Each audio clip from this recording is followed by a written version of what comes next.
വെഞ്ഞാറമ്മൂട് ഇരട്ട കൊലപാതകം ശ്രീ റഹീമായിരുന്നല്ലോ അതിന്റെ ഏറ്റവും പ്രധാനപ്പെട്ട വക്താവ്. അതിന്റെ പുതിയ കണ്ടെത്തൽ വന്നിട്ടുണ്ടല്ലോ സാർ. ആദ്യ പ്രതിയായി സാർ. എന്താ സാർ നിങ്ങൾക്ക് മിണ്ടാട്ടമില്ലാത്തത്? നിങ്ങളുടെ 2 സഹപ്രവർത്തകരല്ലേ ഹക്കും മിഥിലാജും? ആ ഹക്കിനെ മിഥിലാജിനെ കൊന്ന കേസിലെ പ്രതികളാരാണ് എന്ന് നിങ്ങൾക്ക് കണ്ടുപിടിക്കണ്ടേ?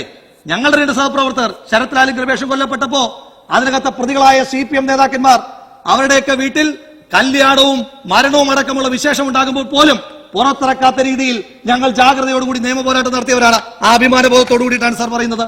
ഈ പാലക്കാട്ടെ പറ്റി പറയുമ്പോ ഒരു തുള്ളി വെള്ളത്തിന് പൊന്നും വില കൊടുക്കുന്ന പാലക്കാടൻ ജനത, ആ പാലക്കാടൻ ജനതയ്ക്ക് അവിടെ ജലചൂഷണത്തിന് വേണ്ടി ഒയാസിസ് എന്ന് പറഞ്ഞൊരു കമ്പനിയെ പറഞ്ഞയച്ചിരിക്കുകയാണ് സാർ. ആ കമ്പനിയെ പറഞ്ഞയച്ചിരിക്കുന്നത് പാലക്കാട് തെരഞ്ഞെടുപ്പിന് ചെലവഴിച്ച പണത്തിന്റെ ഉപകാരസ്മരണയ്ക്ക് വേണ്ടിയിട്ടാണോ? മാനേജിംഗ് ഡയറക്ടർ കള്ളപ്പണ കേസിൽ പ്രതിയായിട്ടുള്ള പഞ്ചാബ് സർക്കാർ നിരോധിച്ച ഡൽഹിയിൽ മദ്യഴിമതിയിൽ പങ്കാളിയായ ആ കമ്പനിയെ പറ്റി ഇറക്കിയിരിക്കുന്ന ഉത്തരവൊന്ന് വായിച്ചു നോക്കണം സാർ.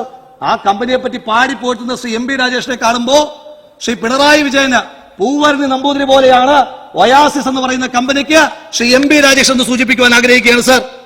പറഞ്ഞത് ഒയാസിസിനെ കൊണ്ടുവന്ന ബ്രൂവറി തുടങ്ങുന്നത് കാർഷിക മേഖല മെച്ചപ്പെടുത്താൻ വേണ്ടിയിട്ടാണെന്ന്. അപ്പൊ ഇനിയും തൊട്ട് എന്താണ് സാർ ഞങ്ങൾ പാലക്കാട് നെൽപ്പാടത്ത് വെള്ളത്തിന് വരെ കള്ളൊഴിച്ചാൽ മതിയോ സാർ?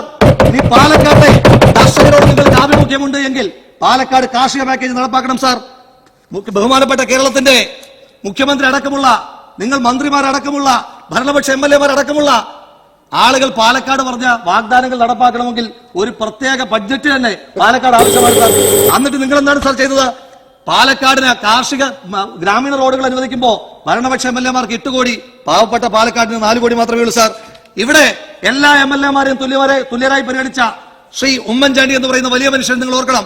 അതുകൊണ്ട് തന്നെയാണ് സത്യമായി ഈ മനുഷ്യൻ നീതിമാനായിരുന്നു എന്ന് അദ്ദേഹത്തിന്റെ കല്ലറയിൽ എഴുതി വെച്ചിരിക്കുന്നത്.